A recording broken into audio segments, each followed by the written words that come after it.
अब बात यह है कि बहुत से लोगों की गुफ्तगू भी जो है ना वो पीटीआई के सरबराह से शुरू होती है, वहीं पर खत्म होती है।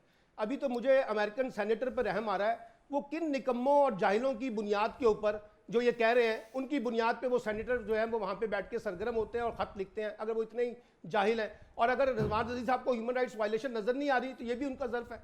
यहाँ तो बिल्कुल नजर नहीं आ रही, 2-2 हफ्ते से लोग गायब हैं, किसी अदालतों में पेश नहीं हो रहे हैं, आपको तो बिल्कुल नहीं पता चल रहा कि पाकिस्तान में क्या हो रहा है। तो अभी जो इम्तियाज आलम साहब ने बात की है वो भी आपको समझ नहीं आई शायद कि जी ह्यूमन राइट्स की सीरियस वायलेशन पाकिस्तान के अंदर हो रही है। अब सवाल यह है, एक सियासत के तालिब इल्म होने के नाते, क्या अमेरिकन गवर्नमेंट या कोई भी बाहर की गवर्नमेंट इतनी बेवकूफ होती है कि वो किसी की फाइनेंशियल असिस्टेंस जो है वो एक सियासी जमात के कारकुनों के चंद मुतालबे की बुनियाद के ऊपर करती है? वो भाई उनके स्ट्रेटेजिक इंटरेस्ट होते हैं, उनके इकोनॉमिक इंटरेस्ट होते हैं, उनके पॉलिटिकल इंटरेस्ट होते हैं। ये जो फाइनेंशियल डील होती है, ये जो फाइनेंशियल कॉपरेशन होती है, ये किसी सियासी जमात की मरून मिन्नत नहीं होती। और ये बताइए, जो 60 सेनेटरों ने खत लिखा था, क्या उसमें ह्यूमन राइट्स वायलेशन का जिक्र नहीं किया था उन्होंने, या नहीं किया? पहले बता दें, पढ़ लें दोबारा मतन उसका दोबारा। और अभी भी जो बहुत से सवाल उठ रहे हैं वो अभी मैंने आपके सामने कहा, एचआरसीपी ने जो ह्यूमन राइट्स वायलेशन का सवाल उठाया वो गलत है।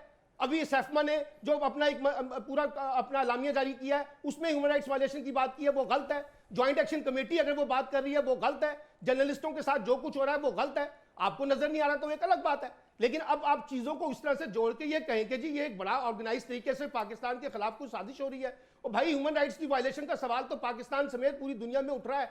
अगर आप नहीं पढ़ रहे तो अलग बात है, नजर तो आ रहा है सबको। आप मुझे बताइए ना, ये कौन से दुनिया में होता है? अदालत किसी को रिहा करती है, साथ ही वो पुलिस पहुंच जाती है। अब यासीन राशिद को बरी किया गया, रात में बैठ के मुकदमा तैयार किया गया और रात ही उनको दोबारा गिरफ्तार कर लिया गया। और आप मुझे बताइए, जो माफी मांगे वो निकल आता है बाहर। ये क्या, किस तरीके से चीजें चल रही हैं? तो मेरा ख्याल है कि थोड़ा सा हमें इन चीजों को भी देखना चाहिए। दुनिया तो आंखें खोल के बैठी है, हम अगर अपनी आंखें बंद करना चाहते हैं तो ये हमारा ज़र्फ है, हम आंखें बंद करके बैठ जाएं। पाकिस्तान में कुछ नहीं हो रहा, पाकिस्तान तो बिल्कुल ठीक ठाक है। और दुनिया अगर आपको बता रही है तो आपको बड़ा दर्द होता है, उसमें फिर साजिश नजर आती है, फिर आलमी साजिश नजर आती है, फिर उसके ताने बाने नजर आते हैं। तो अगर आप इस तरह से चीजों को देखेंगे तो ये भी आपका ज़र्फ है। ठीक है।